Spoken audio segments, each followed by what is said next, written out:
أسعد الشيباني، معالي وزير الدبلوماسية والخارجية السورية. كل الاحترام والمحبة لإلك من أمير وعائلته قرية بدر حسون اللي اليوم صار عندها فروع ب 38 بلد بالعالم.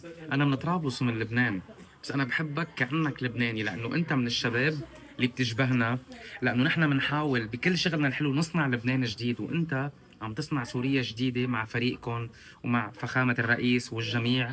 الله يوفقكم ونحن بنفتخر فيكم. هيدي الهدية صراحة وقت اشتغلناها بحب، حطينا فيها شعر وفلسفة، لأنه الوالد بيقول هي منا بالخلطة، هي بالفلسفة ما وراء الخلطة. هيدا المنتج وهيدا الزيت وهيدي الصابونة رح تحول حمامك من روتين يومي إلى متعة وإثارة يومية. شغلكم وضغطكم بحاجة لهيلينج، وهيدا البرودكت هو معمول بكتير حب، لأنه ما بس زيت زيتون وشاي أخضر وليمون جراس، في شوية بركة مع حب ومع شغف من خان الصابون الاسم العريق اللي من 1480. كل الحب لك معالي الوزير.